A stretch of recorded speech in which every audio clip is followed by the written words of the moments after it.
حقوق العباد کے معاملے میں نزاکت. اور پھر جو آیت میں نے قرآن پاک کی پڑھی، ایک تو یہ ہے کہ آپ لوگوں سے معافی لے، معافی مانگے. ہمارے ہاں نا معافی کا مزاج قبول کریں، جب کوئی بندہ معافی طلب کرے تو معافی.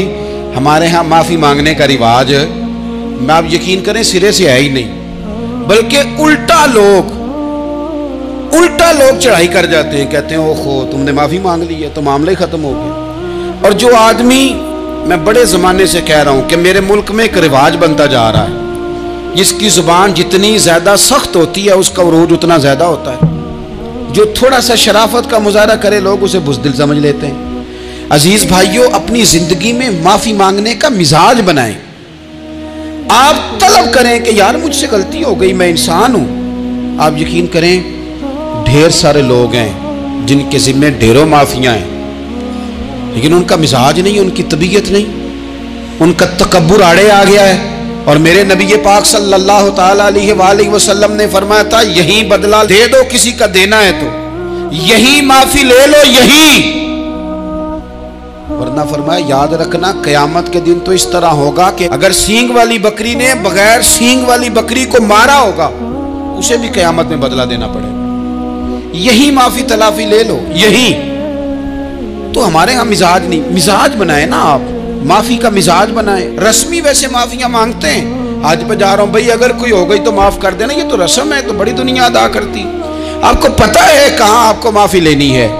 تو جہاں جہاں اس طرح کے معاملات ہیں وہاں آپ کلیئر کریں. صحیح بخاری میں حدیث ہے حضرت ابو ذر غفاری سے، جب کسی نے کہا کہ آپ نے اسی طرح کے کپڑے خود پہنے ہیں جس طرح کہ آپ کے غلام نے پہنے، یہ کیا معاملہ ہے؟ تو فرمانے لگے، اعلانیہ خود بتانے لگے، فرمانے لگے مجھ سے ایک دفعہ غلطی ہو گئی تھی، میں نے ایک غلام کو جھڑک دیا تھا تو نبی پاک نے مجھے تنبیہ فرمائی، تو میں نے اس غلام سے معافی بھی مانگی، اور اس دن سے لے کر آج تک میں جس طرح کا خود لباس پہنتا ہوں اسی طرح کا اپنے غلام کو پہناتا ہوں.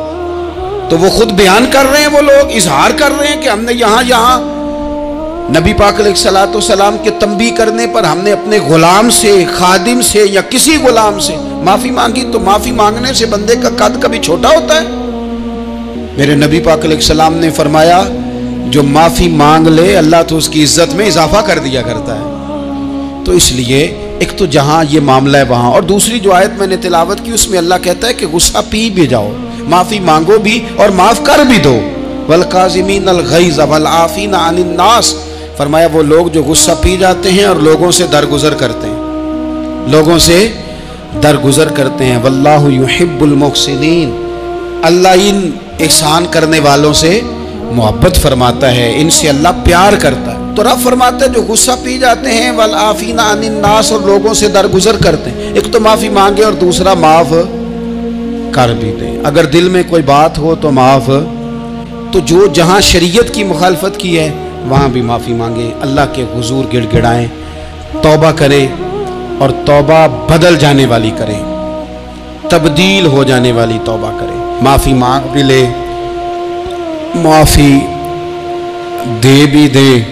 اور آپ سے یہ بھی گزارش کروں گا کہ جہاں اللہ رسول کی ہم سے نافرمانی ہوئی ہے وہاں تنہائی میں 2 نفل پڑھ کے تنہائی میں اللہ تعالیٰ سے بھی معافی کے خواستگار ہوں. یاد رکھیں جب اس کی خفیہ تدبیر آ گئی تو پھر معافی کا وقت ہو سکتا ہے خدا نہ کرے ہمیں نہ مل سکے. تو اب وقت ہے، خوب استغفار کریں، خوب معافی مانگیں. اللہ تعالیٰ آپ کو اور مجھے عمل کی توفیق عطا فرمائے.